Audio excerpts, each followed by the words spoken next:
Hello all, this is Dr. Alsup, and it is the most wonderful time of the year, time to talk musculoskeletal anatomy. Now, as you've likely heard, and as you can kind of just observe, there is a lot of anatomy when discussing the musculoskeletal system. Think of how many bones, joints, and muscles there are in the body.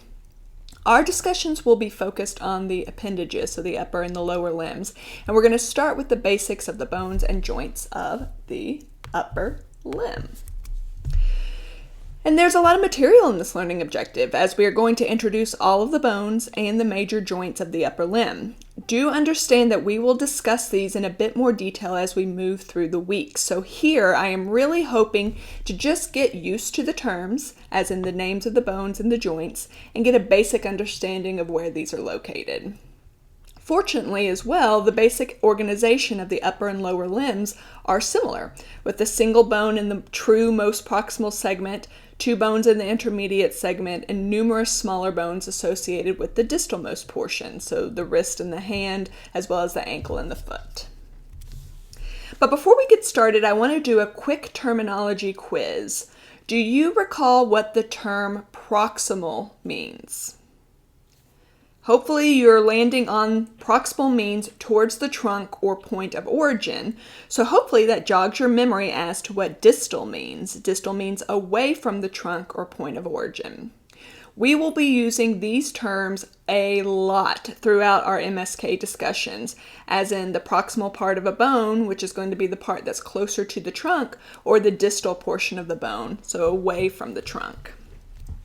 So we will begin with the proximal bones, which together are referred to as the pectoral girdle. And these bones serve to connect the trunk or the axial skeleton to the upper limb. So they're kind of in an intermediate place between the trunk and the upper limbs, but we're still going to mention them here. The clavicle, which is colloquially referred to as the collarbone, is located near the root of the neck. We saw it quite a bit when we were dissecting in this area.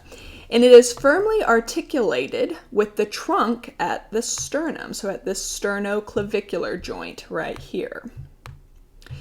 It will also articulate with the acromion of the scapula, so that kind of lateral-most extension, at the acromioclavicular or AC joint. Remember, you can palpate the clavicle for almost its entire length, and where it ends laterally means you are at the acromioclavicular joint. The scapula, sometimes referred to as the shoulder blade, will distally articulate with the head of the humerus to form the glenohumeral joint, more commonly referred to as the shoulder joint, which has the distinction of being the most freely movable joint in the body. Let's think a little more about the humerus. This is the only bone of the arm region, and it's also the longest bone of the upper limb. It is, as mentioned, will articulate with the scapula at the glenohumeral joint.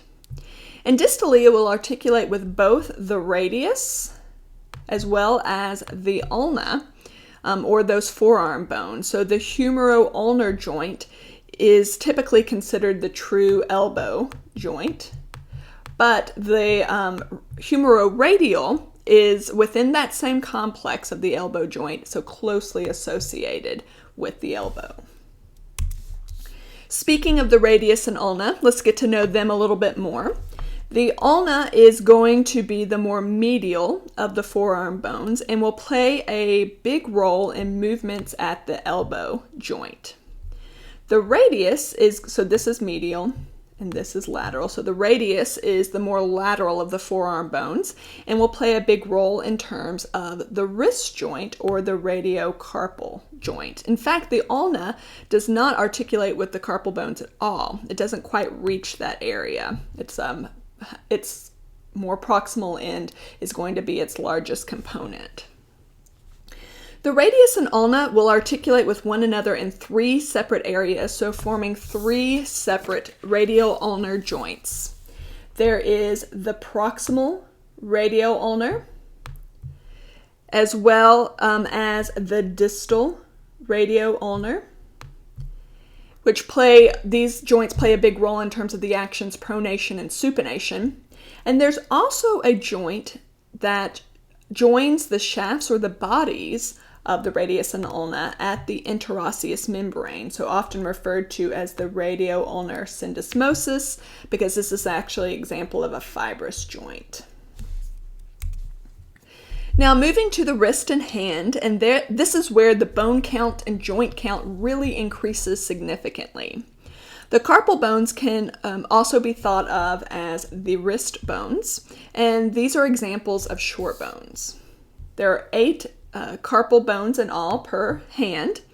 There is 4 in the proximal row. So this is the proximal. And 4 in the distal row of carpal bones. So that proximal row is going to articulate with the distal radius at the radiocarpal joint or wrist joint. All of these 3 right here, the pisiform actually doesn't articulate with the radius. This is an example of a sesamoid bone. One bone I do want you to be able to identify is the scaphoid, which is the lateralmost carpal bone in the proximal row. And the reason that we typically discuss the scaphoid is because it is the most frequently fractured carpal bone. And when fractured, due to its tenuous and retrograde blood flow, avascular necrosis is possible associated with this bone. Any joint, so any time that these bones articulate with one another, so a carpal bone with another carpal bone, those are referred to as intercarpal joints. So that will be kind of throughout this complex. The distal row of carpal bones will articulate with the metacarpals, which are these bones right here, or the bones in the general palm region, at the carpo-metacarpal or CMC joints. There are 5 metacarpals, and they are literally numbered with the first metacarpal being the lateral most. So make sure you're thinking in terms of anatomical position, with the palms facing forward or anteriorly. And so that first metacarpal is associated with the thumb, and we know the thumb is lateral in anatomical position. And then it moves in order from there with 2, 3, 4, and 5, 5 being associated with the 5th digit or the pinky finger.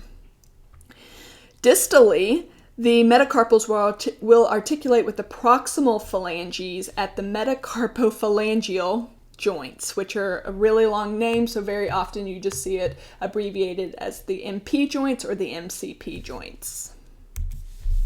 And now to everyone's favorite, the phalanges. These are the bones of the digits, and there are 3 rows of phalanges. You have the proximal phalanges, of which there are 5, the intermediate phalanges, of which there are only 4, so no intermediate phalange associated with the first digit. And then again, there are 5 distal phalanges. So these are by far the smallest of the phalanges. The joints between the proximal and the intermediate phalanges of digits 2 through 5 are referred to as the proximal interphalangeal or the PIP joints. And the joints between the intermediate phalanges and the distal phalanges are referred to as the distal interphalangeal or DIP joints.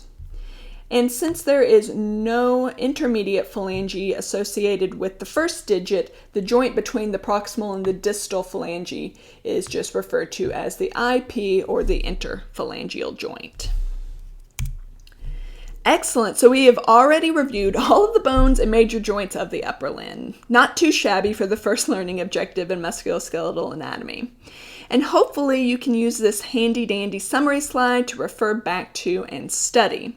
As mentioned, we will talk details about these bones and joints as we continue to explore musculoskeletal, but now we should at least be familiar with the names and general locations. So you could keep coming back to this slide just as kind of a point of review.